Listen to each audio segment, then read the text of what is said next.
Thank you very much, dear Chair. Honorable members of the Euronest Parliamentary Assembly, dear speakers, and first of all, it's my honor to be here with all of you. And I am asking your patience to get some of my observations from the report. So the grave accusation in the address of Azerbaijan in this report is completely baseless and unsubstantiated. I will reflect on solely in a few paragraphs of the report that should be excluded from the report or revised. About the first, paragraph 7, regarding the European Parliament resolution from October 5. There is no administrative region called Nagorno-Karabakh. There is a Karabakh economic region. Azerbaijan regularly officially informs all international organizations about the names of administrative divisions of my country. Anti-terror activities took place on September 19 in the face of critical developments in the severe security threat posed by Armenian military formations illegally operating in the Karabakh region. Internationally recognized territory of Azerbaijan cannot be called attack. I am sure that there is no country in the world who could tolerate presence of the illegal military forces equipped with the heavy weapons in its territory. It's Azerbaijan who faced threat from Armenia and occupation of its 20% territories over 30 years, and now, after the implementation of the 4 UN Security Council resolutions and restoration of territorial integrity of my country, Azerbaijan calls for the peace in the region. About the paragraph C, where we refer to the UNHCR data about the displaced people in Armenia. There is a reference to the United Nations Convention from 1951 relating to the status of refugees. If we look into the definition of the refugees described in this convention, and also according to the statute of the UNHCR, those to whom Armenian government have granted the status of refugees on October 26 of this year and indicated in this report that we discuss do not correspond with the international definition of refugee status. All those left Karabakh region from 2020 has Armenian citizenship, and 1/3 of them were inhabited in these territories illegally in 1990s, which is complete violation of the 49th paragraph of the UN Geneva Convention. In addition, the UNHCR representative in Armenia and 2 UN missions to the liberated areas confirmed there are no recorded incidences of mistreatment and nobody shared instances of being harassed.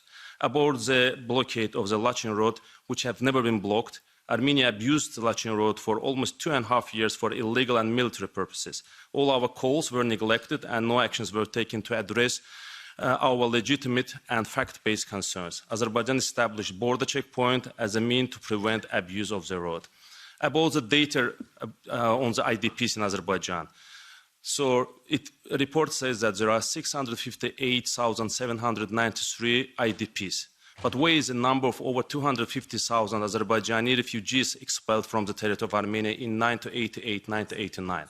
Resolution of the United Nations General Assembly at its 85th plenary session in 1993 on the provision of emergency international assistance to refugees and IDPs in Azerbaijan, and resolution of Parliamentary Assembly of Council of Europe from April 22 of 1997 calling the assistance to the refugees and IDPs exceeding 1 million and liberation of occupied territories of Azerbaijan are their base sources of reference. Why we have forgotten about these people? Why the calls and recommendations in our report doesn't include actions that Armenia should take to address the problems of about 700,000 IDPs and over 250,000 refugees? 1.5 million mines planted in the liberated territories, 337 killed and injured persons after November 2020, about 30 years required to cleanse these territories and arrange return of 700,000 people to their motherland. How to address these problems? We urge you to include in the report the call to Armenia to provide us with the maps of mines, call to the international organizations to support Azerbaijan in cleaning mines from the liberated territories. As I mentioned, this part of the report is completely biased. About the paragraph U, also baseless and unsubstantiated. I've already provided you with information about this blockade of the Lachin Road, but decision of the United Nations International Court of Justice dated from February 22 of 2023 and European Court on Human Rights from July 12 of 2023 concluded that Azerbaijan should not ensure uninterrupted traffic on the road of Lachin, but only take all measures at its disposal, and also justified importance of establishment of border checkpoint in Lachin Road.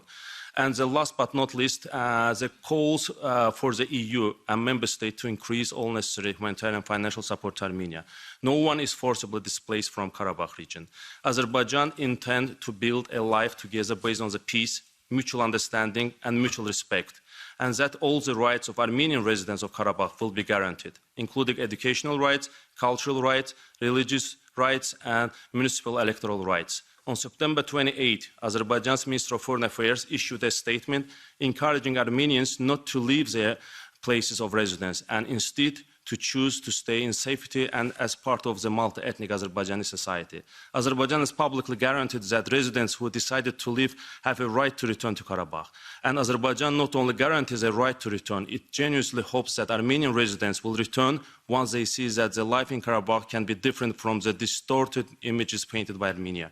Azerbaijan has developed a comprehensive reintegration plan outlining steps in the social, economic, security, governance and other spheres in order to fully integrate Karabakh and its residents into Azerbaijan with the guarantee of their rights on an equal basis with other citizens of Azerbaijan. There is an online application program where everyone can apply for the returning back. Azerbaijan's commitment to the peace process is strong and has been proved through the consistent steps we have taken since November 2020. Our determination to protect sovereignty and territorial integrity is equal, firm and resolute. Dear friends, let's use this historic opportunity to support peace process to be achieved between Azerbaijan and Armenia. Thank you very much. Thank you, Mr. Mamedov, for your position. I think it's a very sensitive issue and we should hear each other. And now I would like to give the floor to Mr. Mami.